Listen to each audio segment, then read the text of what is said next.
Ladies and gentlemen, thank you for joining us here today. I'm, of course, Gregor Guy. My name's Casey. And we will be presenting this week's episode of Baghead Financial. So, what's going on this week? Earlier in the week, it came out, or major economists have, finally called the bear market, which I have been saying for about, I don't know, sounding like a broken record, 4 months.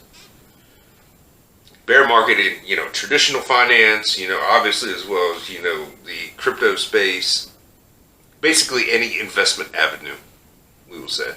I think, isn't, what's the main coin again? I forget. What, Bitcoin? Bitcoin's down to like 22,000 or something like that? 19 as 19? Of this recording. Wasn't it like 43 something? 69. It was like 69,000. Okay. So it is way down. Yes. Way down. Yes. A lot of people losing money. But, I mean, still, with the technology and everything revolving around cryptocurrency in particular, now, not financial advice, but it's a good time to do research and look at entering positions. Right. I think the floor is relatively close, we'll say. I mean, obviously, this is all going to be dependent on the broader economy in particular, which we will get onto in a little bit. Right. So, yeah, I mean, like I said, do your own diligence, do your own research. Don't just throw money at something. Figure out what you're putting that money into. That's all I'll say. Right. So, and obviously we are in a terrible economic position right now, in particular.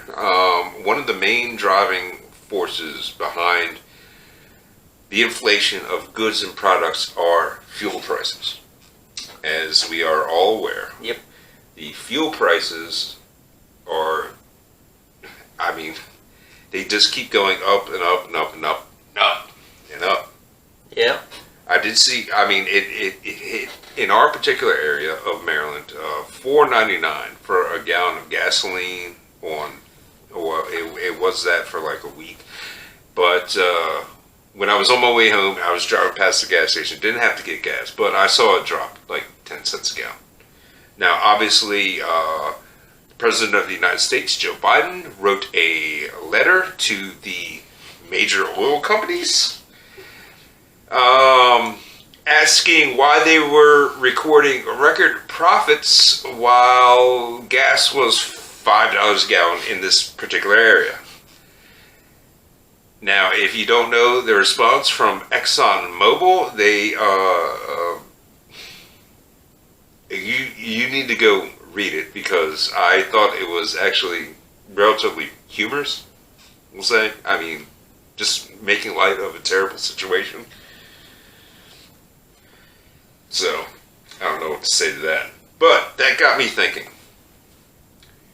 What if we potentially enter another gas crisis like we did back in the 70s? Now, obviously, we weren't alive for this.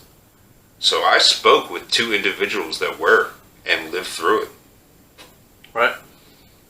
Okay. So if you don't know what happened, the United States administration at the time cut gas production, fuel oil production. Right. Basically. Sound familiar? And we were relying on imports of oil in order to, create, gasoline, heating oil, basically any consumable product made from oil. So, what happened? Israel went to war with Egypt and Syria. Egypt and Syria, 2 major players in OPEC. So, OPEC embargoed oil to the United States of America because we were obviously supporting Israel. Right. This was in late 73. But the difference is this is a self-made oil shortage that we're doing right now. mean, you understand the similarities. Right. Cutting oil production in country. Correct. Same thing that happened first day the current administration took office. Yep. So, what happened from there? Obviously, at that point in time, gas was, from my sources, they were calling gas between 55 and 60 cents a gallon. Right. Okay, and this was in late 73. Now, into 1974, because that's when that conflict with Israel, Egypt, and Syria all started. So going into 74, at some point in time, and obviously don't know an exact date of when this was, but it got to the point where there was no gasoline. Like, gas stations were closed, at some points for days at a time. However, when they did have gas, if your license plate had an even number or an odd number at the end, that was the day that you could get gasoline. I did not know that. That's completely new to me. Yeah, it was all dependent on your license plate. I don't even know what my license plate number is. Me either. I'll tell you this. What if it ends in a letter? You never get gas. Never get gas. There you go. You heard it first. I have to go figure out if I have an even or an odd letter. But I mean, there were in some particular spots, on days that you could get gasoline, Right. 5 mile lines. Yeah. 5 miles. 5 miles waiting in line to get gasoline. I assume that would have had to taken hours and hours and hours. I would assume that also that those are major metropolitan areas. I have seen that before. Not here. I have seen that in Afghanistan. Okay. All right. And Not from Afghanistan. what Iraq. my sources are telling me, around this particular area, you would wait in line to get gasoline for well over an hour. Right. And we are in a more rural kind of area. Correct. And especially if you think back in the 70s, how many less people were there? Less cars on the road. So, during the height of the crisis, I've also been told that the price of gasoline shot all the way up to $1.80 a gallon. From 55 to 60 cents, all the way up to $1.80. That's a big jump. That is a huge jump, especially back in the day, considering that minimum wage back then was right around $2.30 an hour. Right. So you were working almost an hour for a gallon of gasoline after taxes. So did people stop working so much? Is that like a similar thing to nowadays? Well, I mean, possibly. I hadn't really considered that, but I mean, other measures were brought in to attempt to save fuel and everything. Like in '74, the Nixon administration instituted a interstate highway speed limit of 55 miles an hour. I do know that. Yeah, I do know. Could not go over 55 miles an hour. Yeah, I do know they reduced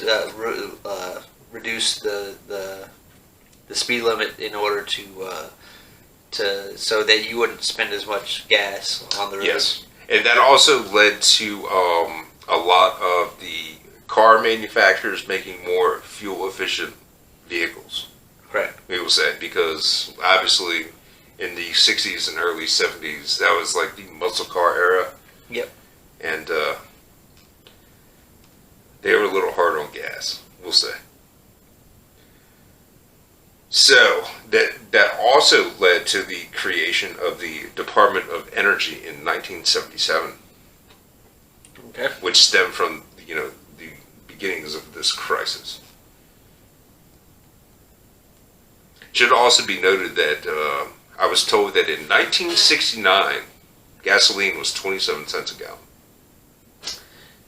Yeah, I remember hearing those stories. The good old days. You know when you're growing up and you're like, your dad or your mom or your grandparents, they're like, back in my day we had gas at 25 cents a gallon, and that nowadays when your kids are I growing remember up, when gas was $5 a gallon. I remember when gas was then it'll be like freaking $20 a gallon.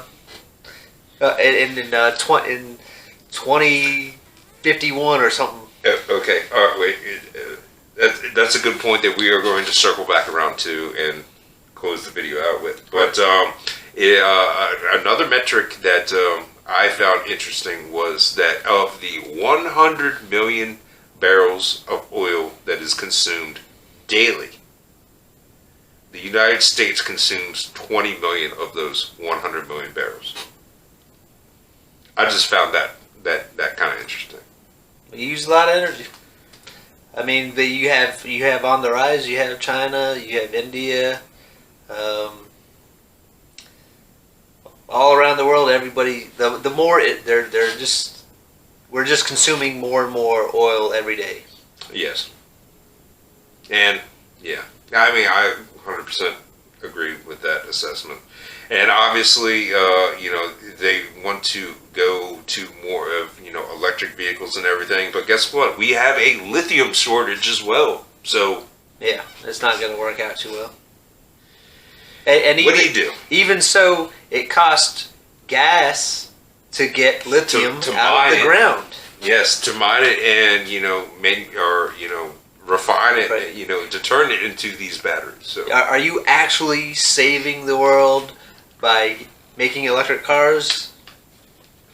I don't think so. Personally, in my opinion, I do not think so. I think you're actually burning more fuel. I don't know, but okay. My final question is this: is this an attempt to, with gas prices being as high as they are, Right. keep that in mind, institute a lockdown without calling it a lockdown?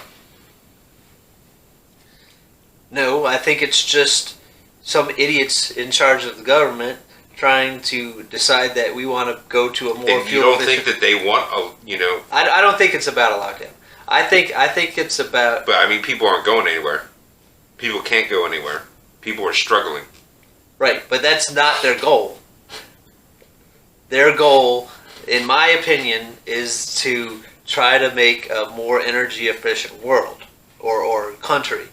And basically, we're cutting ourselves at the knees by limiting ourselves because they without any type of backup plan, they're just deciding that they want to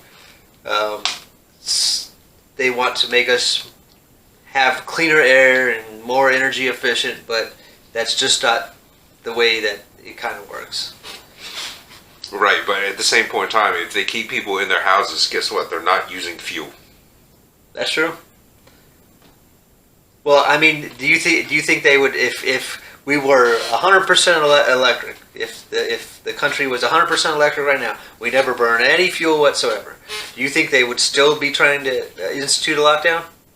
Well, I mean, they'd have to embrace nuclear energy at that point in time. Because, Well, I agree. Yeah, I mean, But that's not the question. The question is, the question was, do you think that they're they're trying to institute a lockdown? I think they are, because I don't think they want people being out there in the world. You think so? I kind of vaguely think so. Do you think it's about burning fuel, or do you think it's about just locking people down? I think that they are that concerned about climate change and everything that yes, they do not want people out there. Okay. They don't want people going anywhere. They would prefer everyone works and collects a paycheck from home. I mean, that's just not That way they can still tax it. right. Didn't think about it like that, huh? No, I kind of figured that, but I don't think at the same time they want people working from home. I think they just don't want people traveling. They don't want people traveling just for like going to Disneyland or going down. There's tax revenue though.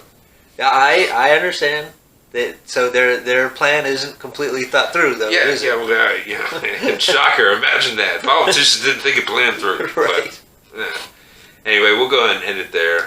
Let us know down in the comments below whether you believe that the fuel prices are a more orchestrated event, we'll say, or whether it was just sheer, flat-out incompetence by the powers that be in charge. I vote incompetence. Yeah, I mean, that's kind of a tough one, but we'll just go ahead and end it there. Ladies and gentlemen, I'm of course Gregory Guy, My name's Casey. and everyone out there watching, enjoy the rest of your week.